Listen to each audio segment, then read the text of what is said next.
What's up? It's your girl Domo reporting live right here at the Ritz Raleigh where it's about to go down. You see these barricades? Yeah, they're going to keep all the crazy fans away from Bryson Tiller until it's showtime. And I'm going to give you an exclusive interview with him on his tour bus. And no, you can't see it, but I'm going to let you hear it. So make sure you keep it locked right here, only on The No Show.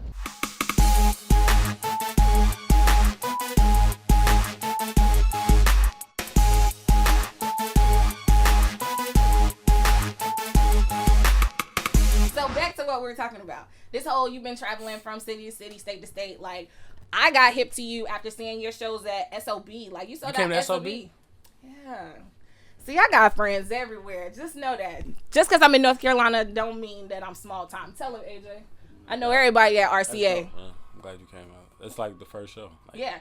My first show. Like, basically my first show. Yeah. Right. Seeing all the, like, teenage girls screaming. Like, you don't even have to sing no more. Everybody's singing for you. I know, man. They be singing too loud. I mean, I ain't complaining, but I can't hear myself, so it's all good. Okay, so everybody's always talking about the inevitable, the fact that you turned down your whole signage possibly at OBO, but now you're with RCA. Mm-hmm. Now RCA kind of pushed your project to come out way earlier than you were actually waiting for it to do. Do you feel like that whole push was needed?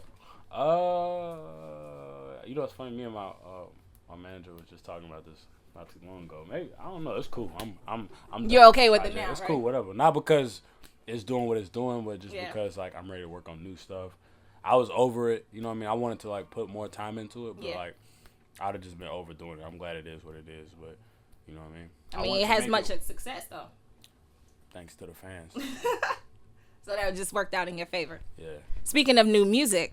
Have you been making? When are we going to hear the music from the Leia to your Luke, Miss Kaylani? Oh man, we got to work on some new stuff. We worked on one song, and we kind of scrapped it because it was just like we can't do no like subpar stuff. Yeah, has to be 100% A1.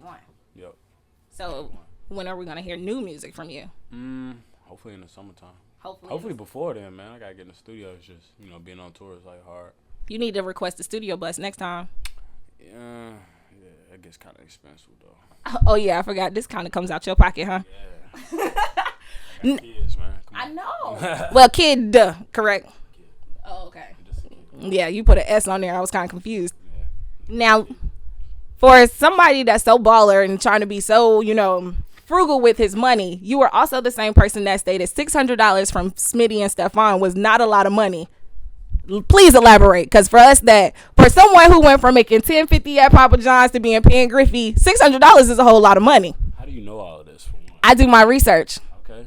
Let them know I'm in the know, Domo. I know what's up. Okay. What was the question again? I was just so blown away that you knew their names. Know everything? Yeah. Okay, so in an interview, you stated that the $600 that Smitty and Stefan gave to you was not a lot of money. At this same time, you was working 3 jobs and working out of your car to provide for your daughter. How is $600 not a lot of money? I don't even remember what exactly I was saying or why I was saying that. Yeah.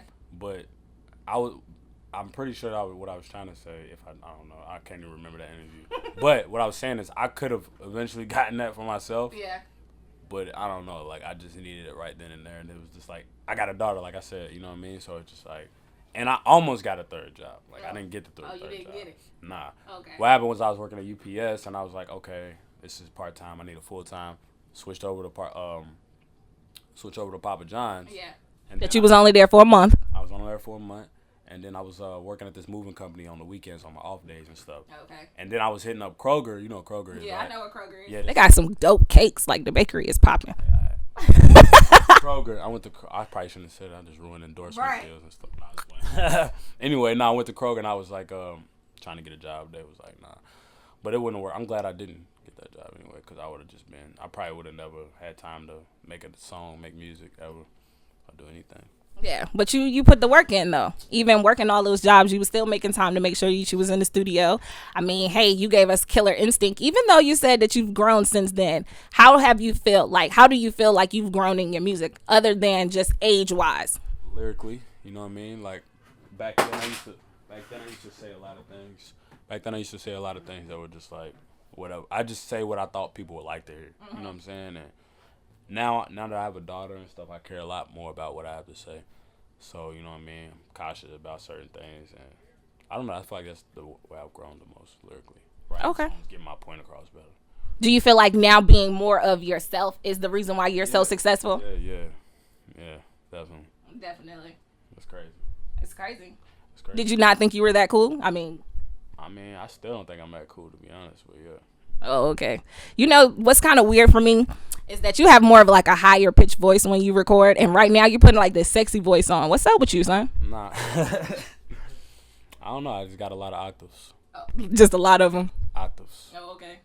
That's range. Range, whatever you call it. Right. I know what it is. Mariah Carey's one of the greats who's good at that. But you can go that high too? No, I can't go that high. Oh, okay. So you shouldn't be referencing Mariah Carey. But she got a deep bird voice. Okay. So, you know what I mean? She gets super high, so okay. I don't know.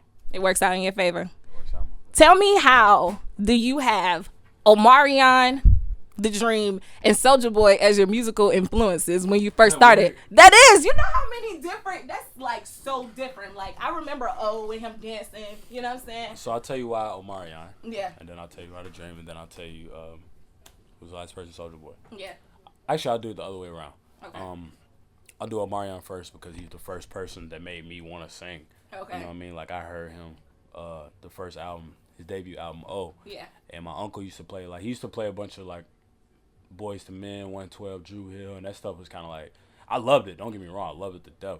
But it's just like, whenever I heard Omarion, I'm just like, oh, this dude's kind of like in the same age, you know what I mean? Around my age.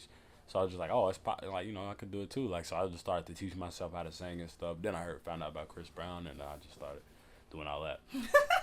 Soulja Boy is the first person that I can relate to him so much because I feel like our stories are kind of similar.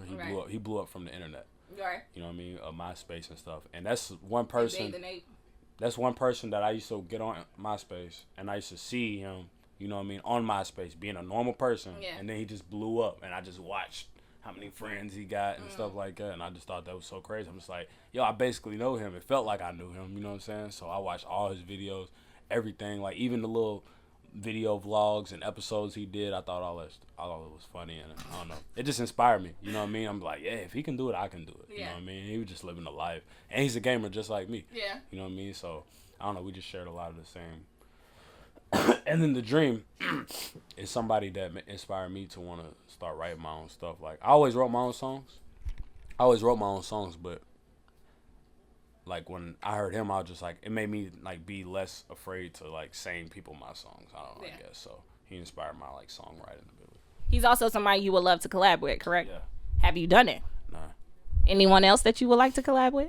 Yeah, it's a lot of people, but all those people like I don't want to just like, if I can meet I've met some of them, but it's just like I don't want to just do them all in 1 month. You know what I mean? Yeah, like, you want to kind of when the time is right, I feel like I gotta go through something in order to be on the song with those people. Like, I don't want to just rush a song. Like, who knows? You know what I mean? I might go through something and I just be like, yo, I gotta do something with Boosie. You know what I mean? And we might just make a smash or something. That's an interesting choice.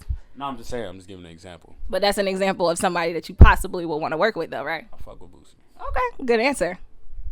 Now, one last question. How long are we going to have to wait for this new music? It depends, man.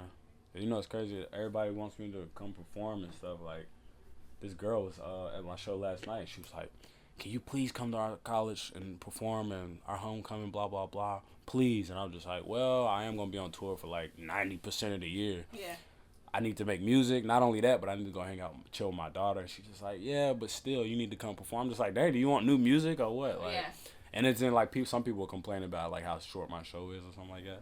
So I'd be like, yo, y'all want me to record, or y'all want me to come keep doing shows? You know what I mean? So it's like you gotta make a middle ground. All right, I have one last question.